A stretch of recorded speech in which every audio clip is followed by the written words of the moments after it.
Pag-usapan po natin ngayon ay ang unang makabuluhan na paglalakbay. Nagkaroon na po ba kayo ng makabuluhan na paglalakbay? Nagkaroon na po ba kayo ng tinatawag na paglalakbay na may misyon? May misyon. Yan, ano? First journey. Sabi natin, first journey. Kaya po pag-usapan natin ngayon, ano? Makita po natin sa buhay ng ating Apostol Pablo sa Bible, sa Aklat ng Gawa, saka sa Aklat ng Roma, kung tayo po ay araw-araw nagbabasa. Sino pa excited na mag-aral ng salita ng Diyos? Amen. Pumalakpak po yung mga excited na mag-aral ng salita ng Diyos. Amen. So matutuklasan po natin dito na ito yung panahon na kung saan si Pablo ay nagsimula ng kanyang ministry.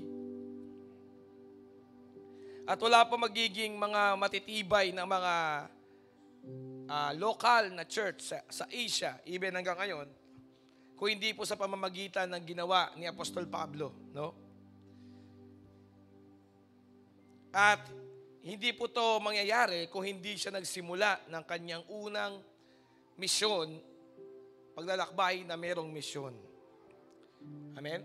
So kung walang unang paglalakbay na may misyon, wala pong magiging strong churches ngayon sa panahon natin dito sa Asia. Kasi doon po naglingkod, doon po nagmisyon si Apostol Pablo. No? Anumang malaking bagay ay nagsisimula sa maliit na hakbang. Sabi mo sa tabi mo, maliit na hakbang. Okay? Sino excited sa maliit na hakbang? Amen? So, ang mga maliit na hakbang ay madalas ay minamaliit kasi maliit eh. Madalas po pag sinabing maliit na hakbang, mga first journey ay binabaliwala kasi nga maliit lang. Gusto natin yung mga malalaki na napapansin, magarbo, obvious, tayo ay hahangaan, tayo ay mapapansin. Kaya po yung mga maliliit na hakbang, hindi natin pinapansin kasi gusto natin yung mga obvious. No? Pero kailangan po makita natin na ang first journey po ay binubuo ng mga small steps. At everything, no, must have a beginning. Sabi mo sa katabi mo, lahat kailangan magkaroon ng simula. Ha? Hindi pwedeng walang simula kasi wala yon pag di nagsimula. To finish the course, para po meron ka matapos, sabi mo sa katabi mo, para meron ka matapos, kailangan mo ng unang hakbang. Okay, ng first journey. Sabi natin, first journey. Basahin po natin sa Acts chapter 13, verse 2 hanggang verse 5. Okay, samahan niyo po ang bumasa ng malakas kahit ako po kayo. 1, 2, 3, begin. While they were serving the Lord and fasting, the Holy Spirit said, "Set apart for me Barnabas and Saul or Paul for the work to which I have called them." No? Verse 3. Then, after fasting and praying, they laid their hands on them in approval and dedication and sent them away on their first journey. Okay? Verse 4. So then, being sent out by the Holy Spirit, they went down to Seleucia, and from there, they sailed to Cyprus. Verse 5, when Barnabas and Saul arrived at Salamis, they began to preach the word of God, proclaiming the message of eternal salvation through faith in Christ in the synagogues of the Jews. And they also had John Mark as their assistant. Palapakan po natin ang pagbabasa ng salita ng Diyos. Amen. Amen? At tayo po ay yumukot manalangin. Lord, bigyan mo kami ng understanding po, Banal na Espiritu. Tulungan niyo po kami, kayo po ang aming guro. Mabago kami. Lord, mabago po kami. Ito po ang aming panalangin sa pangalan ni Jesus na aming Panginoon. Amen. Amen. Lahat ng gusto mabago, mag-amen. Malakpan ng Panginoon. Amen. Praise God. Aha, okay? So meron pong mga kaaway, meron pong mga enemy ang journey. Ang first journey. Kasi kapag nakapagsimula ka, may tatapusin ka. Kapag di ka nakapagsimula, wala kang tatapusin. Makita po natin sa buhay ni Apostol Pablo, ang buhay po na merong napakalakas na impact. So wala po yan sa tagal ng buhay, nandun yan sa impact ng buhay na kapag wala ka na. Amen? Imagine niyo po ang tao na ito, nawala na siya, pero yung kanya pong ministry, yung kanya naging misyon, at mga misyon ay hanggang ngayon tayo po ay nakikinabang hanggang sa panahon na ito. Ang tawag dyan ay impact. Sabi mo sa katabi mo, impact. May impact ka dapat. Sabi mo sa katabi mo, may impact ka. Huwag mo sabing impacto siya, okay? So impact, ibig sabihin po ay para kang sinuntok na 2 buwan na may black eye ka pa. Wala nang sumuntok sa'yo pero 2 buwan kulay black yung eye mo. Tawag doon ay impact. Sino po dito yung buhay mo gusto mo magkaroon ng impact? Kaya wala sa haba or ikli ng buhay yan. Nandun yan sa impact na iiwan mo sa mundong ito. Okay? So, ang epekto po ng impact o yung katapusan ay nagsisimula sa simula. Okay? Kailangan po magkaroon tayo ng first journey. Kaso po, ayaw ng diablo na magsimula ka. Ayaw ng diablo na magsimula kang maglingkod. Ayaw ng diablo na magsimula kang magbasa uli ng Bible. Kasi pag nagsimula ka uling magbasa ng Bible, isang umaga lang yon, pero tutuloy-tuloyin mo na yon. Amen. Ayaw ng diablo na magsimula kang magturo ng Word of God sa isang maliit na grupo ng tao. Kasi pag sinimulan mo yon, alam ng diablo, tuloy-tuloy na yon. Ano man ang masisimulan sa iyo, sigurado tutuloy-tuloyin mo yan. Masama man o mabuti. Amen. Kaya gusto ng diablo magsimula ka ng isang bagay na mali, kahit maliit lang at wala makakita. Kasi pag sinimulan mo yon, once na masimulan mo yon, tuloy-tuloy na yon. Hindi mo yung gagawin ng isang beses. No? Gagawin mo talaga yun ng tuloy-tuloy. Ipapanganak yon sa mundo na ito. Ipapanganak yon sa dimension na ito, sa physical dimension. No? Kaya po, ang paglalakbay ni Apostol Pablo ay merong simula, yung kanyang misyon, yung kanyang missionary journey, at bawat isa po sa atin dapat may missionary journey. Ikaw ay naglalakbay sa iyong misyon. Hindi ka naglalakbay for the sake na maglakbay. Meron kang misyon na pinaglalakbayan. Hello? So may kaawayan. Una, yung tinatawag po nating seasons of life. Yan ang kalaban ng pagsisimula. Hindi ka pa magsisimula, hinaharang ka na. Kasi nga, once na makapagsimula ka, mas mahirap ka nang patigilin. Amen. Ganun po, alam po ng kaawayan. Kapag ka nagsimula ka na mahirap kang patigilin. Kaya bago ka makapagsimula, pinipigil ka na. So, ang una pong kalaban ay the seasons of life. The seasons of life are the bad things that happen accidentally. Accident. Sabi mo sa tabi mo, accident lang yan. Ibig sabihin niya, walang participation dyan. Wala kang ginawang participation dyan. Pastor, bakit nangyari ito sa akin ito? Walang dahilan, di ko ma-explain sa'yo. It happens accidentally. Seasons of life ang tawag doon. Sino po dito may seasons of life? Pumalakpak sa Panginoon, magpuri na lang. Amen? Kaya sabi mo sa tabi mo, magpupuri na lang talaga ako. Amen? Kasi nga po, wala ka namang kagagawan dyan eh. Ibig sabihin, maayos ka, mabuti ka, wala kang bahagi, wala kang input dyan, talagang umulan lang talaga. Amen? Sino po dito explain mo sa Lord bakit umuulan? Hindi natin alam. May namuong panahon sa Pacific Ocean, di ba? Tama po ba? So hindi mo yan pwedeng i-explain. Bakit po ba biglang lumindol? Hindi natin ma-explain yun. Amen? Bakit po ba bigla pong nagkaroon ng winter? Kung nakatira ho tayo sa isang bansa na may 4 na season. Winter, spring, summer, and fall. Hindi mo pwedeng tanongin na bakit po may winter? Bakit po may fall? May taglagas. Kung nakatira ka kunyari sa isang bansa na mayroong 4 na season. Sabi mo nga seasons. So ang seasons of life, wala pong explanation. Talagang ganon. Sa buhay ng mga mananampalataya, may mga bagay po na walang paliwanag talaga. Amen. Tawag natin dyan, seasons of life. At ang seasons of life can be a big enemy sa iyong pagsisimula. Sino po dito hanggang ngayon hindi ka pa nakakapagsimula? Hello? Nakapagsimula ka na ba ng iyong pagsiserve kay God ng todo? Nakapagsimula ka na ba na makapag-share ng kwento mo kung paano ka na-convert na alagad ka na ngayon ni Jesus Christ? Nakapagsimula ka na ba ng campus ministry? Yeah. Nakapagsimula ka na ba ng community ministry? Nakapagsimula ka na ba ng cell group? Yan. Kaya di ka makapagsimula kasi one of the biggest enemy is the seasons of life. Actually, it's just an excuse. Sabi mo sa katabi mo, it's just an excuse. Okay? Kasi po merong gamot sa season. Anong gamot sa season? System. System. Sabi mo nga system. Systems are composed of small, right discipline. Sulat mo na lang yan. Ano mas malakas? Season or system? Ano mas malakas? Season or system? Hello?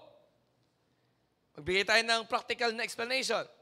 Kapag tamang sistema ng katawan mo, kapag tamang system ng katawan mo, kagaya ng immune system, tama, pag dumating ang bagyo, magkakasakit ka? Ang bagyo po ay season, tama ba? Amen? Pero ano mas malakas, yung season ng bagyo o yung sistema ng immune system mo? Yan ang tanong, amen? So kung maayos ang immune system mo, wala kang problema kahit merong storm.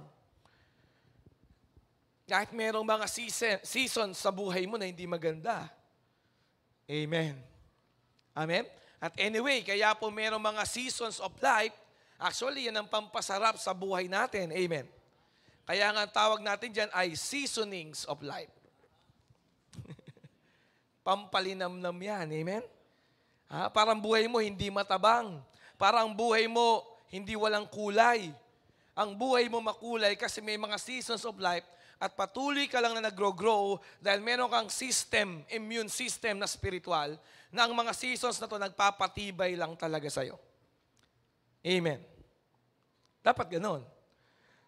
So pangalawa po ay the situations of life. Ito na may tinatawag ko po una seasons of life, pangalawa situations of life. Ito na po yung bad things that happened because of your wrong decision.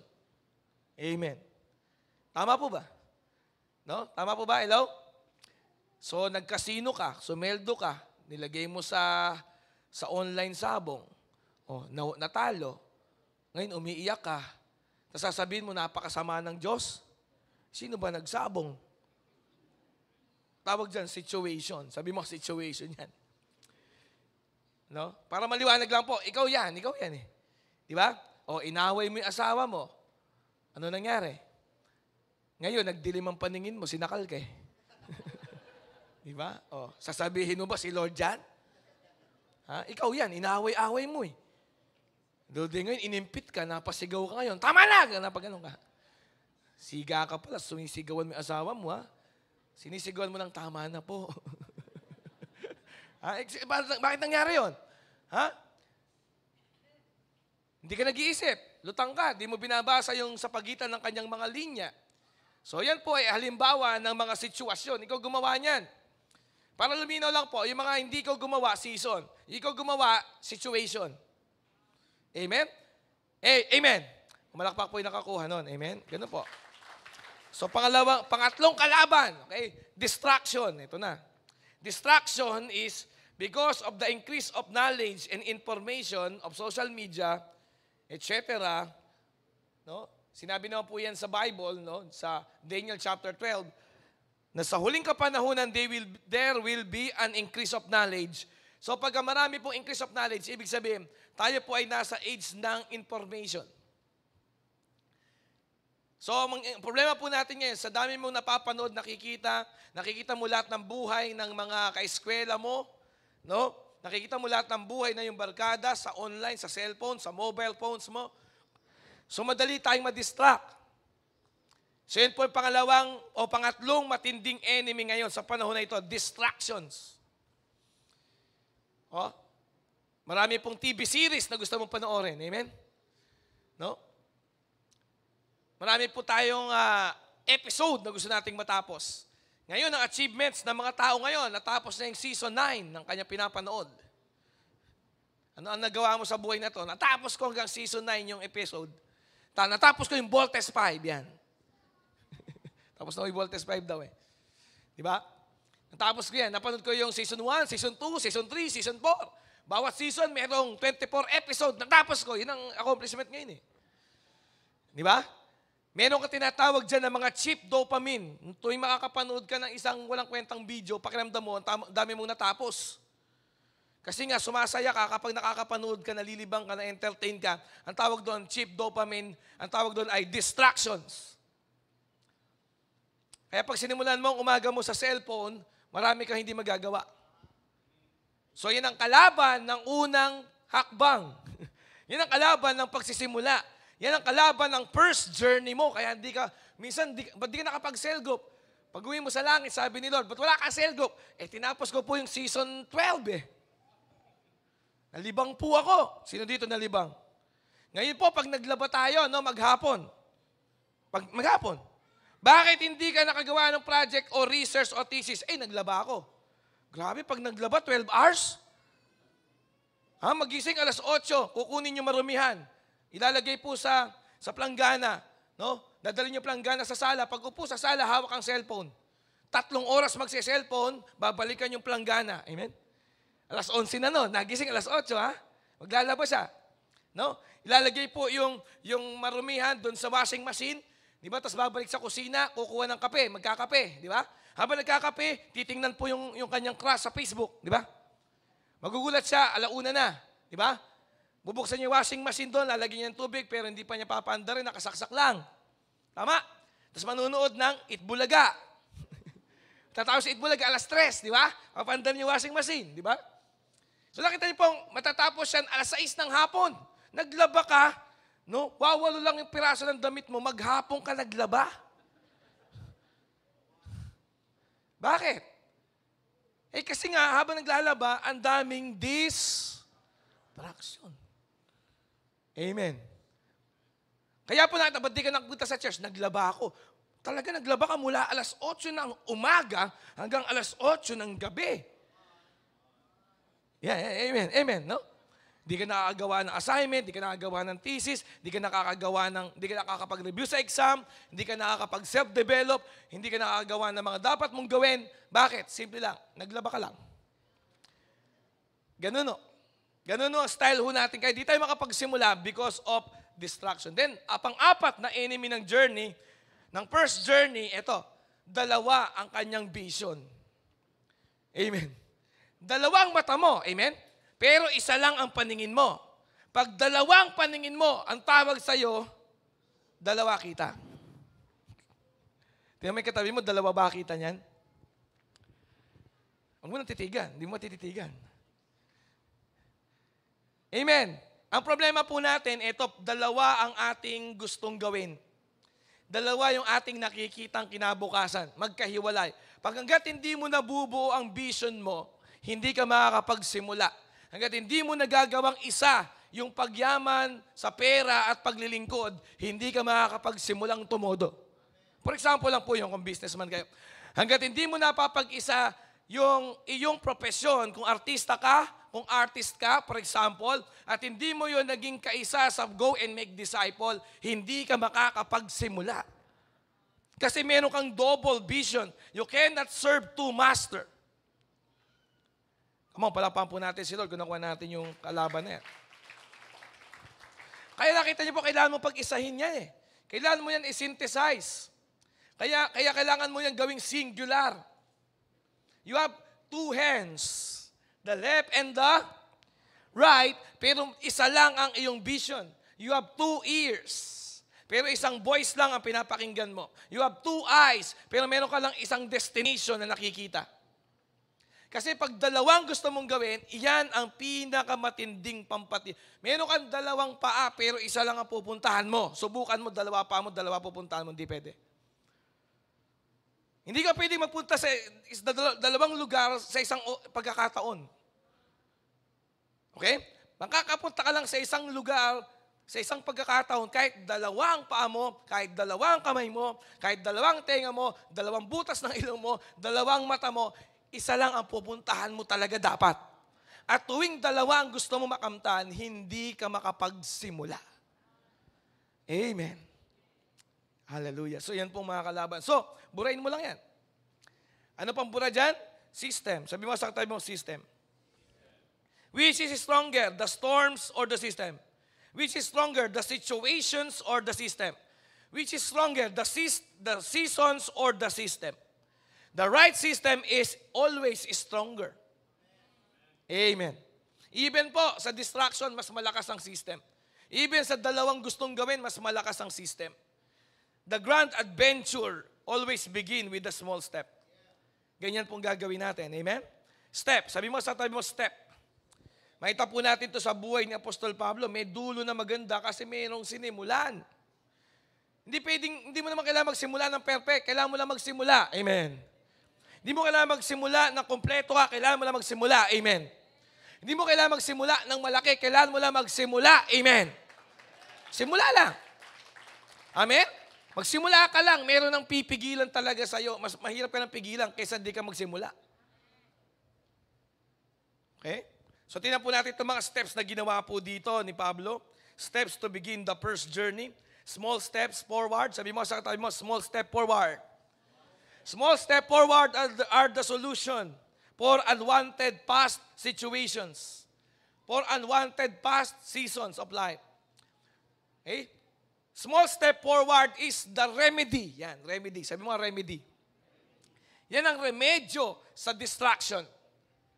A small step forward. Sino pa excited gumawa ng small step forward ngayon? Small step forward. Sabi mo, small step forward. Why? Because always, anyone, anybody, anyone can always begin a small step forward. Imperfect small step forward. Imperfect small step forward. You can always do it. Pwede mo laging gawin yon. Tayo mga Pinoy, dyan tayo nakakapag-move forward sa hakbang na tingi. Sabi mo sa katabi mo, isang tinging hakbang. Ang pinakamalaking korporasyon sa Pilipinas po ay sila yung may mga produkto na pwedeng tingiin. Ano may tingi? Tingi, di ba? Sa ibang bansa, for example, noong unang panahon na magkaroon ng mobile phones dito sa Pilipinas, sa ibang bansa, para magkaroon ka ng mobile phone, ng unang plans, mga unang plan ng linya ng telepono, yung mga wireless, malaki antena noon, wala pang SIM card, ganun kalalaki yung cellphone, naalala ko yung tatay ko, may ganung cellphone. Yung una niyang plan, 2,000 pesos a month eh. So kaya konti lang nakaka-avail ng mga Pilipino noon eh, no? Mga 1997 yun, 1998, no? Yung malalaki cellphone, yung may antena, wala pang SIM card. No, pag binalibag sa'yo, bukol ka. No? Yung pwedeng pampabigat para hindi ka liparin. So yung mga ganun, yung mga plan nun, 2,000 pesos a month. So ang konti lang po na may cellphone nun. Bakit? Kasi nga, ang laki eh. Pero alam niyo po sa panahon ngayon, di ba? Makakabili ka ng SIM card sa halagang 20 pesos. Pagka nag-promo pa yung SIM card, 10 piso. Pwede ka magkaroon ng load, 10 pesos lang. Tiningi eh. Ngayon, meron na lahat. Kasi nga, lahat pwedeng magkaroon, lahat pwedeng makapagsimula kapag maliit na tinging hakbang. Amen. Kaya sabi mo sa katabi mo, may maganda na mangyayari. Anyone can always begin a small, imperfect, sabi mo nga imperfect, first step. Okay, so yun po ginawa nila. Ito, una lang, simple. Unang step na ginawa po dito ni Pablo, paano nagkaroon ng mga strong churches sa Asia hanggang sa panahon natin. Ganun kalaki yung impact ni Pablo, pero nagsimula lang si Pablo sa small step. Acts 13 verse 2, ito yung first small step. They are together. Amen. Ganun lang kasimple, sumama ka lang muna. Let's be together first. Sabi mo sa katabi mo, sumama ka lang sa cell group natin. Amen? Ganun lang. Bago ka mag-mission, bago ka magkaroon ng unang mission, ang tindi na paglalakbay, simple lang, they are together. Acts 13 verse 2, tinan niyo po yan. While they were serving the Lord. Stop muna tayo doon, tinan niyo. Acts 13 verse 2, while they are serving the Lord, while they were serving the Lord, ano sabihin nung while they were? Yun po yun, they were. Plural yon. They were. Hindi sila nag-iisa. Sabi mo sa tayo mo, hindi ka nag-iisa. Amen. Sino po dito na-realize mo, hindi ka nag-iisa sa buhay na to? Meron kang mga kapatid sa pananampalataya. O, palakpakan mo ang Panginoon, pasalamatan mo siya. I-appreciate mo lang muna yung day were. Sabihin ng day were, hindi ka nag-iisa. Bago ka magsimula ng matinding paglalakbay na misyon, amen, bago po tayo magkakaroon ng matinding harvest, October 8, October 15, and October 22, we will have a big harvest event uli. Amen. We are setting big goals, malalaking goals. Amen.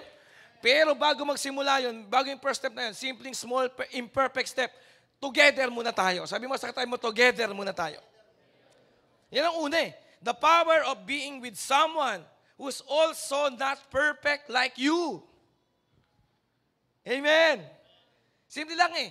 Tayong parehas, tayong hindi perfect. Sabi mo sa tayo mo, tayo parehas tayong hindi perfect. Perfect tayo together. Tama ba? Ang bumubuo sa perfect family ay mga imperfect kids and mommies and daddies. Pumalakpak po dito, na-appreciate nila yan. Amen? Pag nakakita ho kayo ng isang church na perfect, huwag na huwing sumama ron. Bakit? Kasi pagdating mo doon, pag-anib mo doon, hindi na sila perfect.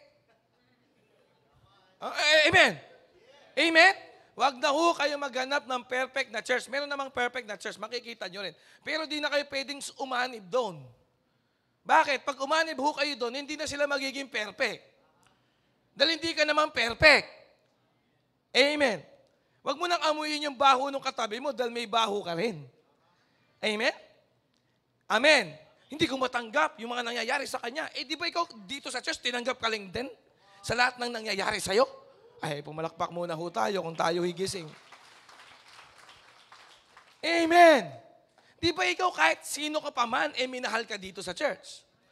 Tama ba? Amen. Ba't hindi natin magawang mahalin din kung sino man dito sa church, ano man ang nangyayari sa kanya? Ay, palakpakan po natin ang Panginoon. Yan, simpleng imperfect step lang yan. Sabi mo sa katabi mo, simpleng maliit na imperfect step. Ganun lang. Sino ho dito, alam mo, gusto mo sa church, tinatanggap ka maging sino ka man? Amen. So dapat, ngayon nandito ka na sa church na to, dapat ikaw din, kaya mo rin tanggapin kahit sino dito, kahit sino pa man din sila. Amen?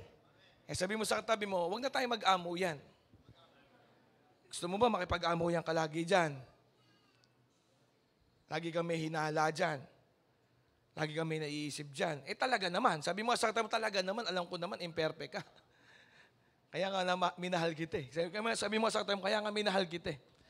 Hindi lang sa kagandahan mo. Amen? Lahat. Sabi mo sa katabi mo, lahat sa'yo tanggap ko. Amen? Kaya sabi mo sa katabi mo, huwag ka nang mag-isip ng ano paman. Tiwala sa isa't isa ay kailangan. Kahit ano pa ang iyong nakaraan, mamahalin kita maging sinuka ka man. Tumalakpak po yung minahal lang siya, kahit sinuka siya ng lipunan. Sa church po na ito, welcome dito, lahat ng sinusuka ng lipunan. Amen. Naalala ko po, ba't kami nagsimula ng Glory City Church, kami mag-asawa? Para lahat ng mga tinataboy, may lugar sila. Para lahat ng mga nadadapa, nasasablay, may lugar sila. Para lahat ng mga nasasaktan, may lugar sila. Para lahat ng mga tinakwil, may lugar sila. Ngayon kung iaalisin natin yung mga yon sa lugar na to, wala na tayong dahilan para magsama-sama. Pumalakpak ho kayo mga kaibigan kung nandito ho kayo. Tandaan nyo ho yan ha. Kahit wala na si Pastor Jam, 200 years from now, tandaan nyo yun kung yun ang Glory City Church. Amen. Bakit tayo aalis sa church na ganun? Amen? Doon ka tinanggap. Paalisin yung mga kabataan na nagsisigarilyo yan. Yan nga, dahilan ko bakit may church eh. Para sa mga kabataan naman nagsisigarilyo. Naalala ko noong unang panahon yun, unang panahon pa ho yun. Di pa ako pastor noon. No? Ayoko sa mga kabataan na mga babaho yan. Sino kabataan di mabaho, nagbabasketball? Amen. Tama ho ba? Ha? Para saan ang ospital? Ayaw namin sa mga may sakit. Para lang kami sa malulusog. Nakita kang ganung ospital? Ha? Dentista ka, para lang kami sa buong ngipin at mapaputi ang ngipin. Para lang kami sa pantay-pantay ang ngipin. Ayaw namin sa maayos sa hindi magandang ngipin. Gusto mo dentista ka, ganun ka. Hello? Minsan po, ganyan po yung utak mahirap eh. Ang utak mahirap, ganyan eh. No? Ikaw ay hinair, no? Para mag-ayos ng mga panindang damit sa isang butik. Ngayon, may customer na titingin, guguluhin yung butik. Ikaw naman magre-reklamo ka, kaayos ko lang yan, ginulo mo na naman. Gusto mo hindi naguguluhin, hindi ka na i-hire. Amen. Come on. Ha? Hinire ka para magtinda ng milk tea. Ang dami naman bumibili, pambira. Ganyan yung utak ng mahirap eh. Amen? Grabe, pambira naman trabaho, ang dami ginagawa. Ano gusto mo? Kumita ng walang ginagawa? Luko-luko lang ang magpapasweldo ng ganon. Luko-luko. Yung simbahan na ayaw sa pangit, yung simbahan na ayaw sa wasak ang buhay, luko-luko lang ang magsisimba ron. Di ba? Yung simbahan na ayaw sa mga makasalanan, luko-luko lang yung simbahan na yun. Ayaw namin sa makasalanan, umalis kayo rito. Kaya together tayo eh, kasi parehas tayong may mali eh. Amen? Kaya alam mo ba, kailan kasama lang tayo? Sabi mo sa atin, kailan tayo nagkasama? Parehas tayong may toyo. Amen? Ha? Kasi kung isa sa atin may walang toyo, ala na, di mo ko sasamahan. Tama ba? Di mo ko magugustuhan. Amen? Tama ba? So ito po, ito number 1, napakasimple ho nito. Amen? Acts 13 verse 2. So sino po dito, ikaw magmamahal ka lang talaga? Kung paano ka rin minahal at tinanggap. So kaya together. Kaya sabi mo sa katabi mo, stick together tayo forever. Kaya sabi mo sa katabi mo, may forever ka sa akin. Amen? Number 2, ito And gustong-gusto ko yung number 2 eh. Yung number 2, yung unang word sa verse 2. Yung number 2, yung unang salita sa verse 2. Ano ho yun? Nakita niyo yung verse 2. Point number 2 is yung number 1 na word sa verse 2. Nililito ko lang ho kayo para mag-isip ho kayo. Asa na? Matas, bumababa While. Sabi mo sa tabi mo, while. Gusto ko po yung salitang while dyan. Tingnan niyo po sa sentence na yan. Ano? Sa verse 2, tingnan niyo po, while they were serving the Lord and fasting, walang ka-hype eh. Di ba? Walang exaggeration, wala pong hyperbole. No? Wala pong mga pagmamalaking salita. Sabi lang, while. Sabi mo sa tabi mo, while. Yung parang hindi man lang nila namalayan, amen. Hindi man lang nila ginol no? Hindi man nila ginol talaga na magkapuspusan bigla, manalita ang Holy Spirit. Sinabi ng Holy Spirit, ipadala si Pablo at si Barnabas. Walang ganun eh. While. Ibig sabihin, normal lang. Sabi mo sa tabi mo, normal lang. While means they are simply doing their daily spiritual routine. Ibig sabihin, habang ginagawa lang nila yung kanilang bagong buhay spiritual, nagbabasa ng Bible, nagsiserve sa Panginoon, nagsiserve po sa church, nagsiserve sa cell, masaya, nakikisama, nakikihalubilo, daily discipline, ganun lang. Eh sabi mo sa katabi mo, yung mga while lang, mga while. Ibig sabihin yung mga normal lang, yung kahit umulan, bumagyo, nagagawa mo yun. Amen? Yung gano'n lang, di ba? Yung talagang natutunan mo lang talaga mabuhay na may church. Amen? Natutunan mo na mabuhay talaga na bahagi ka na ng isang cell group community. Amen? While. Sabi mo sa tabi mo, while. May while na ho ba kayo? It simply means that it is already a part of your daily life. While they were serving the Lord. While they were together serving the Lord. Parang gano'n. Yun po yung pangalawang maliit na simpleng, imperfectong hakbang. Kaya kailangan sa buhay mo meron kang mga while. Dapat sa pagdidevotion mo maging while. Dapat sa pagsaserve mo kay Lord maging while. Hindi ka kailangang mapansin. Amen. Amen? While. Ibig sabihin, ito po ay normal na nangyayari sa'yo. Hindi po siya parang special na event na parang paliligo mo na once a year. Ay, sorry Paul, parang birthday mo na once a year. Amen. Hallelujah. Amen, ha? Sabi mo nga, while lang, while. Ha? Sabihin nyo, normal lang talaga. Bahagi lang ho talaga ng buhay na natin yan.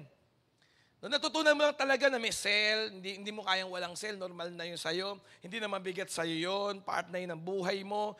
Part na ng buhay mo, yung magwa-one-on-one kayo minsan ng leader na pinadala ni Lord sa buhay mo para i-check ka, i-correct ka. At least meron kang pwedeng aminan ng mga nag-isablay mo. Kusa kang umaamin. While eh. Parang ganun sa Tagalog, yung while, kusa. Sabi mo sa tayo mo, kusa. Kusang nangyayari na lang ho yun, nagsiserve sila. Ha?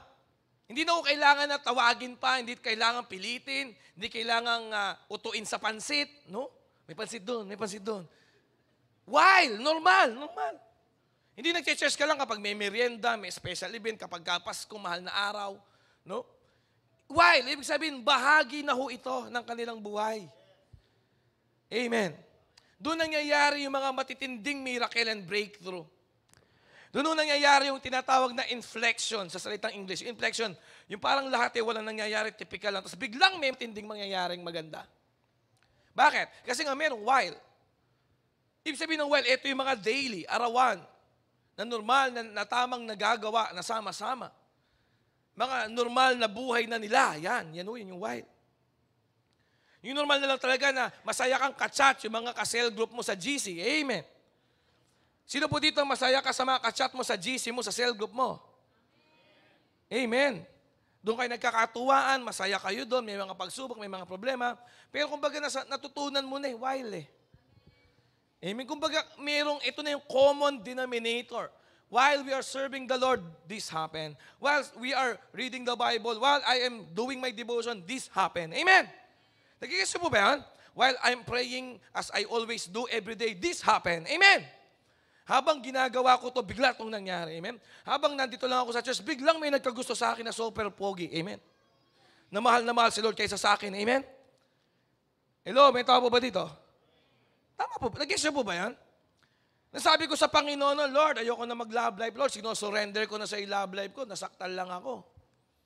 Ganyan yung si Pastor Jam, hindi pa pastor No, nasaktan huwa kasi ako sa love life Sabi ko, Lord, kahit wala na ako love life, with rice or without rice, I will serve Christ. Yan.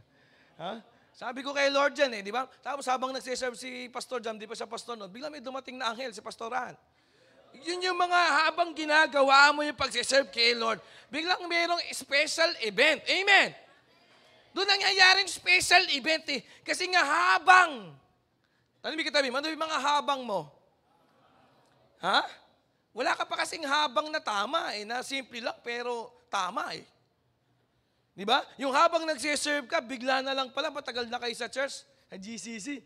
No? Kala mo, magkaibigan lang kayo I-serve ka ng serve. Tapos bigla ka natingin sa kanya, tapos may spark. Yan na, huwag kalilingo sa kaliwa. Ha? Amen? Yung mga nasa kanan dyan, huwag kalilingo sa kaliwa. Yung mga nasa kaliwa, huwag kalilingo sa kanan. Focus lang kay Lord. Amen? Bawa yung focus ka lang kay Lord, serve ka lang talaga ng serve, di ba? Tapos hindi mo alam, may nagkakakross na pala sa'yo. Mangyayari yung pag may habang ka. Sabi mo sa atin, ano ba habang mo? Hindi yabang, habang. Habang.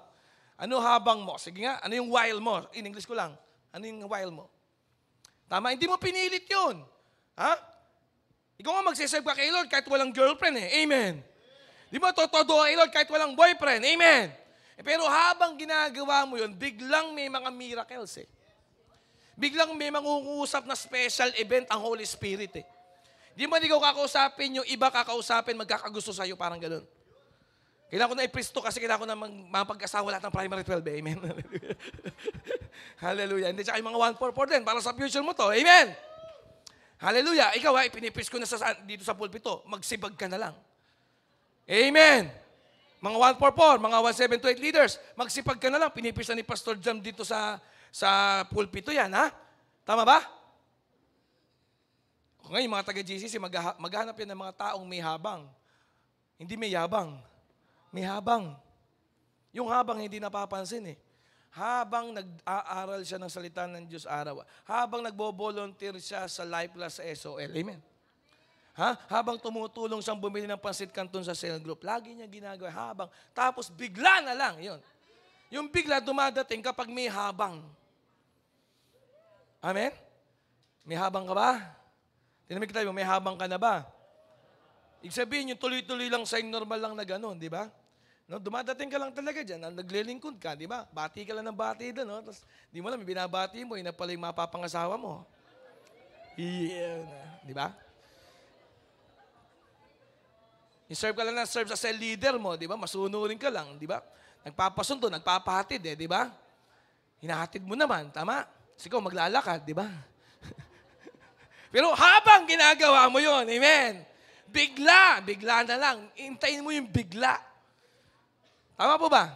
No, lagi ka lang na sumasama sa farm, di ba? Normal sa yun. Sa mentoring, di ba? Serve ka lang, habang talaga. Mahirap kasi habang natin, hiwalay sa simbahan eh.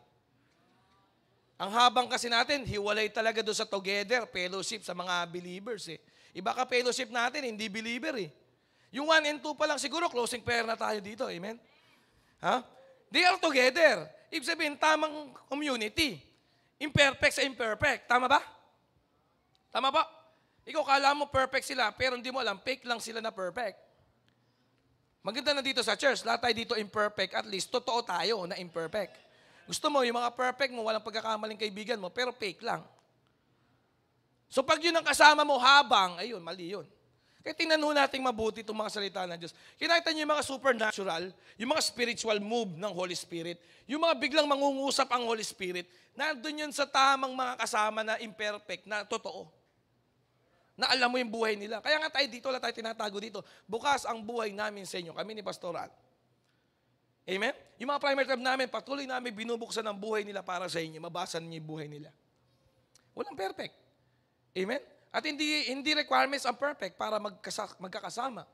At habang magkakasama na ho tayo, yun yung mga tamang kasama, is gawin natin to habang. Sa habang panahon. At sa habang panahon. Di ba? Ikaw na lang ang siyang ano ba yun? Kulang sa buhay. Mag-videoke kaya tayo sa LED wall. Laki ng videoke natin, LED wall. Sabi mo sa tayo, baka ikaw na lang kulang sa buhay kong ito. Huwag kang lilingon sa kaliwa, yung mga boys. Okay, yung mga girls, huwag kang liligo sa kaliwa. Yung mga boys, huwag kang liligo sa kanan, ha? Nakita niyo itong aisle na to, tawag dito, Red Sea yan. Automatic yan eh. No? Alam niya ng mga taga-GCC eh. Amen? No? Pero habang nagkakasama tayo, nagsiserve, masaya lang, di ba? Nagko-conquest lang. Tama ba? No? Nagpe-prayer for 3 lang, di ba? Nagplan 40 lang. Saan kayo na-develop? Sa prayer for 3. Diba? Saan kayo nagkaalaman na clash isa't isa? Sa plan 40. Di ba? Saan ka nasagot? Sa encounter. Ang ganda eh, di ba? No? Saan ka nag-propose? Sa Asia Conference. Ganon. Amen! Hallelujah. Tama ba? Ganon lang. Sabi mo sa atin mo, ganon lang. Habang. Hindi ko pa tituloy number 3. O, ituloy ko number 3 para matapos na tayo. Habang nagsiserve sa Lord. Yun yung pangatlo. Serve the Lord. Kaya hindi ka basta nagsiserve kay Lord. May habang ka. Tuloy-tuloy natin yung mga nakalagay sa salita ng Diyos. Serve the Lord. Serving in the church. Serving the people in their house. Ministry daily. Anything that can help others to know Christ. Pamidya-midya ka lang, may nagkakakrush pala sa'yo, di ba? Kaya di mo lang kailangan maghanap, di mo lang magpapogi, magpapangit ka. Amen. Kasi doon malalaman yun eh, di ba? Tama ba? Yung totoo lang. Sabi mo sa tayo mo yung totoo tayo. Alam mo, kami po ni Pastoran, totoo lang talaga kami. Kung tunay, kung amoy, yun ang tinanggap ni Pastoraan. Bumangon na lang ako, amen. Yung totoong forma ko, yung tinanggap ni Pastoraan, umayos na lang yung forma ko. Kaya malaki pinogi ko sa asawa ko eh. Tama ba yan? Amen? Kaya ikaw kung ano ka lang, sabi mo sa tayo mo kung ano ka lang. Huwag ka na magpanggap, tanggap ka naman. Ang pagpapanggap para sa mga lugar lang na hindi ka tanggap. Pero dito sa church, tanggap ka, kaya huwag ka nang magpanggap. Amen? Doon tayo magsaserve. So huwag mong tingnan yung mga dapat mong dapat mo ipagpanggap. Tingnan mo kung ano pwede mong ipaglingkod. Amen? Tingnan mo kung saan ka pwedeng mag-serve sa church. Serving in the church. Yan po nangyayari sa kanila. That's how you can start. That's how you can start. Imperfect start. All you need is a simple, small, imperfect start. That's all you need. That's all you need. For your first mission, for your first journey, na mag-iiwan ng matinding impact sa mundo, all you need is a small, imperfect step. Maliit na imperfectong galaw. Serve the Lord. Amen? Maglinis ka ng mga salamin natin sa coffee shop. Amen? Tama po ba? Nakita mo yung CR natin, sobrang linis na ngayon. Amen? Palapangan po natin yung mga mami na naglilinis ng ating you serve the Lord. No? Pag may nakita yung kalat, pulutin ninyo. Amen? May nakita yung kalat doon sa damuhan natin, pulutin ninyo. Amen? No? Yung mga halaman po natin, huwag nyo sirain. Hindi natin halaman yun. Amen. Hindi sa atin yun. No? Serve the Lord. Amen? Huwag nyo pong putulin. Ha? Huwag nyo pong iuwi. Hindi po sa atin yan. Amen? Yung makita mo lang na maganda, yung mga nandito, sino po nakita nyo maganda yung nasa GCC? Ganun lang di ba? Tama na isip mo nun eh. You serve in the church, serving the people in their house ministry. Yung atit mo mga cell, sino po masaya sa cell group? Palakpan po natin yung mga nagsa-cell group. Ang maganda po sa cell group is you can serve hindi lang Sunday. You can serve even Monday, Tuesday, Wednesday, Thursday, Friday, Saturday na mayroong house ministry. Sabi mo nga house ministry. Oh, so ako pa, nakapag-share ako ng gospel sa Baypare National High School nung bata pa po ako, di ba ako pastor? So yung mga nasiran ko pala doon, nasa Sitio 3 pala. So mula doon, nagkaroon kami ng mga house ministry. So pag Sabado doon, may ginagawa kami. Ngayon po, laganap na po sa atin yung house ministry, damihan pa natin. So that's how you serve the Lord. Anything that can help others to know Christ. Sabi mo, to know Christ. Helping others to know Christ. Yun lang ang goal natin. Kausapin mo, mag-testimony ka, magkwento ka ng buhay mo, magkwento ka ng favorite verse mo, kahit paulit-ulit yun, okay yun. Amen? Para matulungan mo yung iba na makilala at malaman yung tungkol kay Jesus. Serving the Lord. Napakasimple po dyan. Then, ito na, pang-apat, prayer and fasting. Prayer is our discipline. Sabi mo sa tayo mo, discipline yan. Our spiritual discipline. Prayer and fasting. So, yun po ginawa ni Apostle Paul. Nila nung church po niyan. Verse 3, then after fasting. Sabi mo sa tabi mo, after fasting. Verse 3, after fasting and praying, no, they laid their hands on them in approval and sent them away on their first journey. After prayer and fasting, pwede kang maipadala. Pwede ka nang pumunta. Yan. Pwede ka nang pumunta sa school para makapag-start doon ng revival, ng apoy. Amen? Para makapag-start doon sa isang tao. Sabi mo sa tayo mo, isang tao lang. Amen? Isang kaibigan, isang kaeskwela, isang nakasabay sa tricycle, isang nakasabay sa jeepney.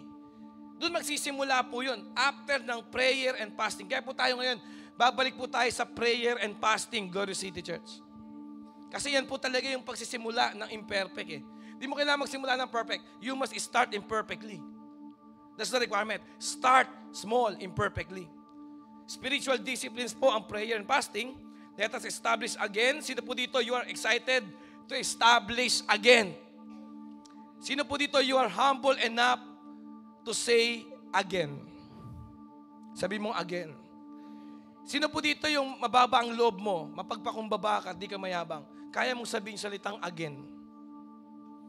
Kasi for you to gain, you must do it again. Amen? To gain, you must do it again. To gain, you must do it again. Do it again and again until you gain it as part of your life. Prayer and fasting. Systems are composed of small disciplines. Have a system, have a structure, have a framework of your daily spiritual discipline. A structure equals a model, an order in your life. Structure, ibig sabihin, may ayos, may hubog, may itsura, mayroon pong hulma, madaling malaman ano ginagawa mo sa araw-araw. Sa umaga, nananalangin ka. Sino pa excited mag-pray uli sa umaga? Amen, palapan po natin ang Panginoon. We will pray again in the morning. Bukas po ng umaga po, mayroon na po tayong resume na po yung ating mas disiplinado at mas pinalakas at mas magandang prayer natin sa umaga. Sino excited boss ng umaga? 5:30 a.m. po to 6:30 a.m. we will start again sa ating Zoom morning prayer na maayos. Amen? Kasi nga po, hindi natin kailangan magsimula ng perfect. We must start imperfectly. Okay? So yung ating prayer and fasting, ito maganda. Ang prayer tsaka fasting, laging meron niyang kasunod. Tandaan niyo po, ang maganda sa simula is laging may kasunod na maganda. Yun ang maganda. Ha? Kapag nag-pray tayo, pag nag-fasting tayo, bumabalik tayo sa supernatural. Amen. Pag nag-pray tayo, pag nagpa-fasting tayo, bumabalik po tayo sa winning our battles in the spiritual realm. Kasi bawat laban ipinapanalo po yan Saan? Sa spiritual dimension, sa higher dimension. At ito po, gusto ko po, maging buhay natin to. Buhay mo pananalangin. Hindi ka nakadepende sa ibang tao. Ikaw mismo nananalangin. Amen? Malinaw sa'yo talaga na ito ay gusto kong buhay. Hindi ako dito pinilit. Sa una pinilit. Pero hindi na ako pinipilit pagtagal. Bakit? Ibig sabihin, nag-mature ka na. Nag-grow ka na. Amen? So, yung prayer po, ito susi ng power. Ang isang mananampalataya po na walang prayer is walang power. Sabi nga po nila, a prayerless Christian is a powerless Christian. Are you listening? No? 7 days without prayer makes 1 week. 7 araw na walang panalangin, yan ang bumubuo sa isang linggong kahinaan. Isang linggo kang mahina. So prayer and fasting po ang number 1. Kung gusto mong mag-overcome ng mga bagay sa natural, kailangan pumunta ka sa higher dimension. That is the supernatural. Kung meron ka mga hindi na ma-accomplish, meron kang mga harang, meron kang hindi ma-settle, meron hindi ka maklaro sa natural, kailangan po dalhin natin to sa spiritual. Kasi ang spiritual ay mas mataas kaysa sa natural. Amen? Come on, palapakan po natin si Lord. Sino pa excited mag-pray? Balik tayo sa prayer. Sabi mo, balik tayo sa prayer. Balik tayo sa prayer. Huwag natin guloy yung sarili natin. Tanggalin natin lahat ng mga, puro pampaganda lang sa labas ng Christianity. Ang tunay na pampaganda is tunay na prayer life. Amen? Wala sa ganda ng post sa Facebook, nandun yan sa prayer life mo. Ang ganda ng mukha ng isang anak ng Diyos na may maayos na buhay pananalangin. Yung presence ni Lord ang magpapaganda lalo sa atin. Amen. Tanggalin po natin yung mga palabok. Tanggalin po natin yung pang-ibabaw lang po na dagdag. Ang tunay po nating pundasyon ay prayer. Ang pundasyon ng prayer life mo ay prayer. Kaya ang tawag nga dito ay framework. Ibig sabihin, ang spiritual life mo, ang pinaka-skeletal system nito ay ang pananalangin ho natin. Prayer is our spiritual skeletal system. Ibig sabihin, ito po yung ating framework. Ito yung pinakabuto natin. Ang buto po natin ang sinusundan ng ating mga muscle. Bago ka magka-muscle, kailangan mo ng buto. Kaya pag matindi ka sa prayer, yung apoy ng Panginoon sagad sa buto mo. Amen? Amen. Kagaya ni Prophet Eliseo sa Bible, na kahit sa kanyang buto na lang niya, nakabuhay pa ng patay. Bakit? Kasi ang panalangin ay para sa butong espiritual o sa skeletal system mo spiritually. Ito yung framework ng spiritual life mo, your prayer life. Palapakan po natin ang Panginoon. So hindi po natin pwedeng alisin yun. Hindi po tayo bibigyan ng malinaw na direksyon. Hindi po tayo ma-ordain, hindi po tayo ma-empower para po tayo po ay pwedeng ipadala sa misyon. Sino dito gusto mong mapadala ka sa misyon talaga? Sawa ka na sa buhay na walang direksyon, wala kang misyon. Isa kang konsumisyon, wala kang misyon. Sakit ka sa ulo, di ba? Parang ganun. Ibig sabihin, parang dami mo nang natututunan, wala kang pinagbibigyan. Parang kang Dead Sea, tanggap ka lang tanggap ng tubig sa lahat ng river na kapaligid sa'yo. It's time para meron kang i-output. It's time for your result. Sabi mo sa tabi mo, it's time for my result. Amen. Sino po dito pupurihin mo si Lord dahil oras na para meron kang ilabas na bunga? Come on, palapakan po natin ang Panginoon. Pero ito po preparation to. Sabi mo sa tabi mo, preparation. Prayer preparation. Preparation. Sabi mo, preparation. Tandaan mo, pag nagpe-pray ka, lagi kang may inihahanda na maganda sa future. Kasi ganoon ang prayer. Prayer is a preparation of something bigger, something greater, something na kailangan ng ordination, something kailangan ng laying of hands, something kailangan talaga ng pagsa-send out ng mission. Tandaan mo, kapag nag-pray ka, sigurado maipapadala ka. Sino po dito ang gusto mo sa buhay na ito? Ikaw ang ipadala ni Lord. Ikaw ang papadala ni Lord sa mga misyon, sa mga mamahalagang misyon ng kanyang kingdom expansion. At mangyayari yung kapag meron kang preparation. Amen. Ikaw ang ipapadala ni Lord sa mga mahalagang mission niya sa kanyang kingdom expansion. Kapag ikaw ay merong preparation. Sino excited po na mag-pray? Amen? Anyway, prayer is the framework of our spiritual life. Prayer is the structure. Prayer is the skeletal system of our spiritual life. Kung meron mang buto ang spiritual life, spiritual being mo. You are spiritual being. And number 5, you must hear from the Holy Spirit. Yun na nga po. Nakita niyo po. Yung number 5 pa po, yung may marinig ka sa Espiritu Santo. So hindi basta-basta ka makakanig sa Holy Spirit kung wala ka po nung unang 5. Hindi ka naman together. Hindi ka naman while happening. Ha? Hindi ka naman nagsiserve sa Panginoon while it's happening together. Ha? You are not praying and fasting. So, tapos bigla mo sasabihin, kinausap ka ng Lord, pinag-a-abroad ka daw. Imposible yun. Gusto ko po lahat na mag-a-abroad sa GCC, pag saan man kayong bansa pumunta, ang patunay na si Lord nagpadala sa iyo doon, makakapagsimula ka ng cell group doon. Malinaw ba yan? Come on, hello. Ha? Kasi ganito yan eh.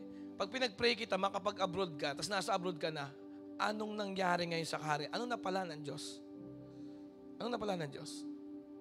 Yung need tithes and offering mo nga, wala nakarating sa simbahan eh. Pero nung nag-a-abroad ka, pinag-pray ka araw-araw. Ha? Ngayon, ano napala ng simbahan? Ano napala ng kaharian ng Diyos? Wala. Ganon ba ang church? Ganon ba? Ano yun? Ginamit mo si Lord para i-bless ni Lord yung mga plano mong pang sarili? Hello?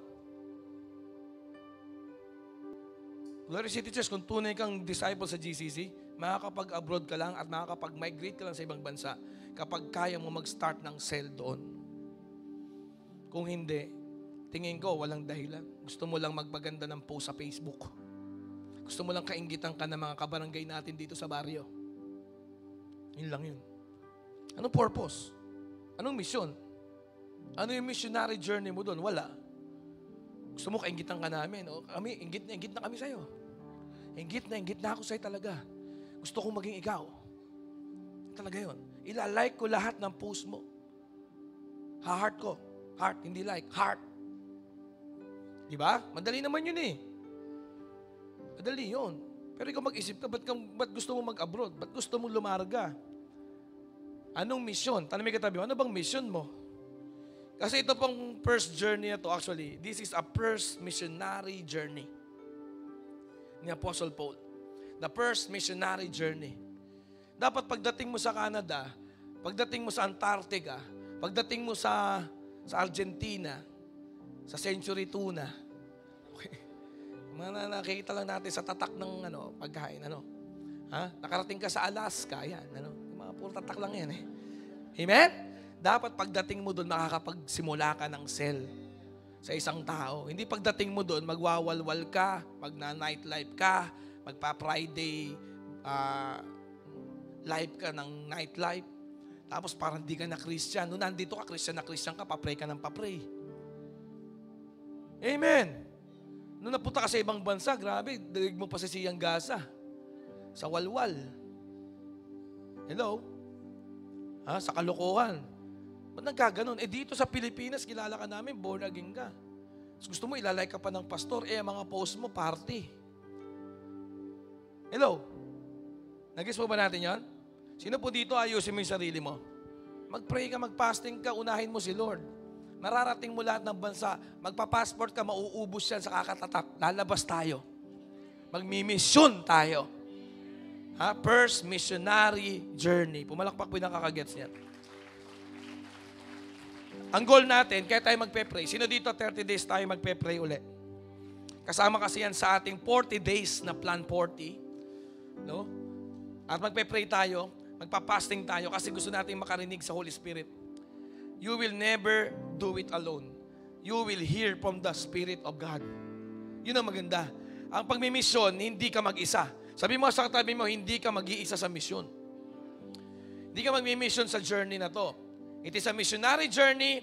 Siguro sa eskwelahan lang na yon, sa campus lang na yon, baka dito rin din sa Candaba lang din yon, baka dito rin sa Baliwag lang din yon, pero mission pa rin yon. Sabi mo sa katabi mo, mission pa rin yon.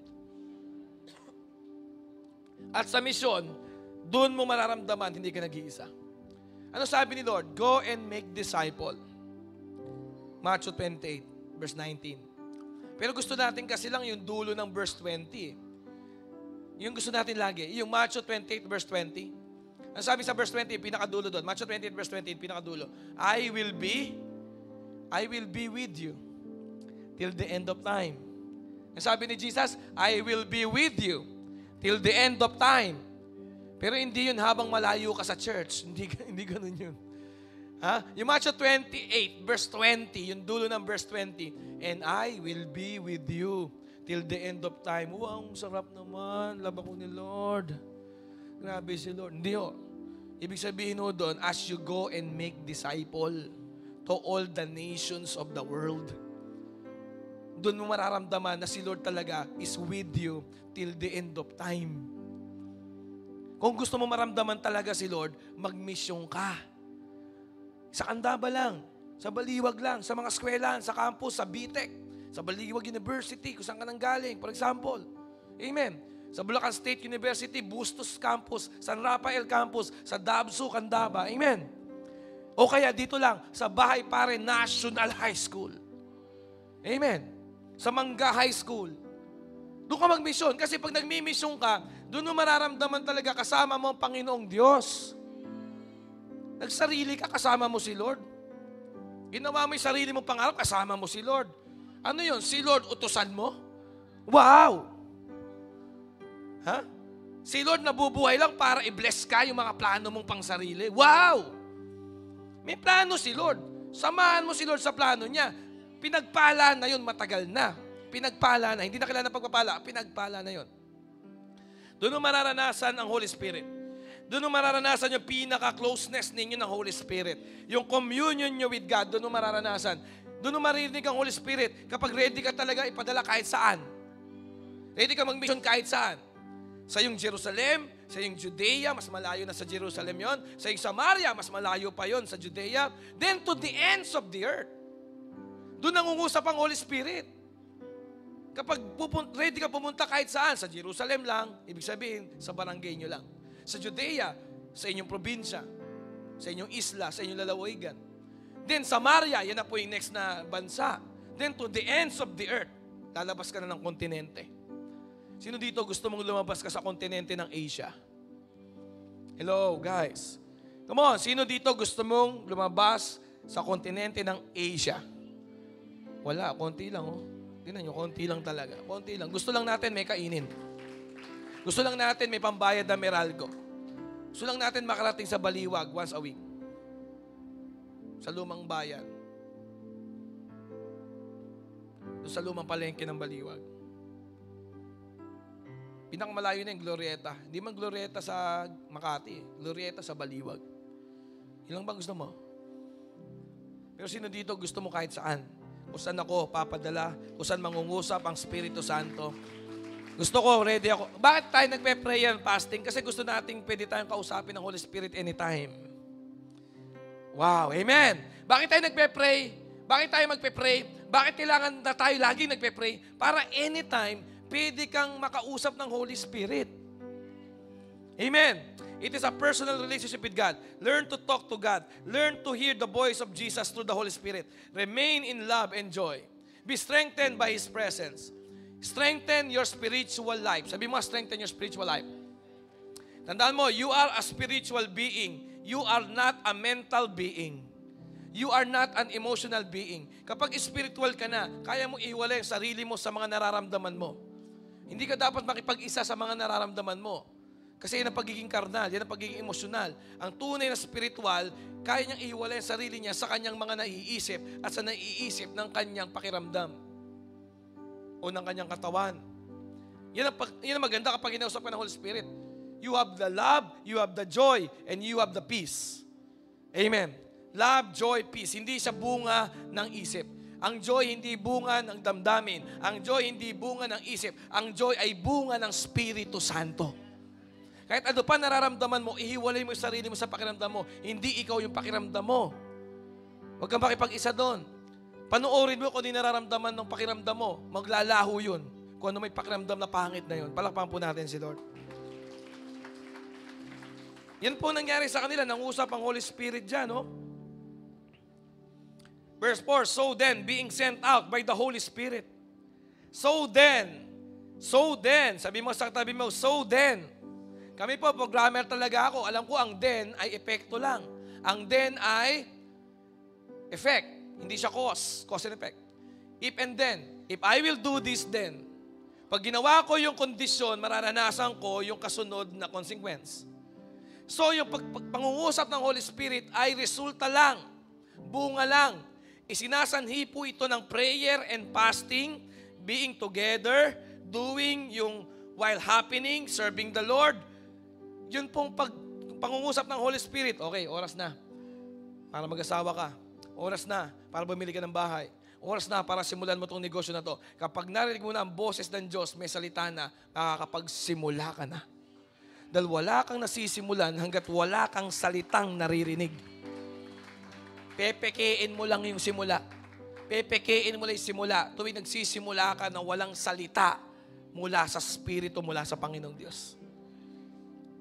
In the beginning, God say, let there be light.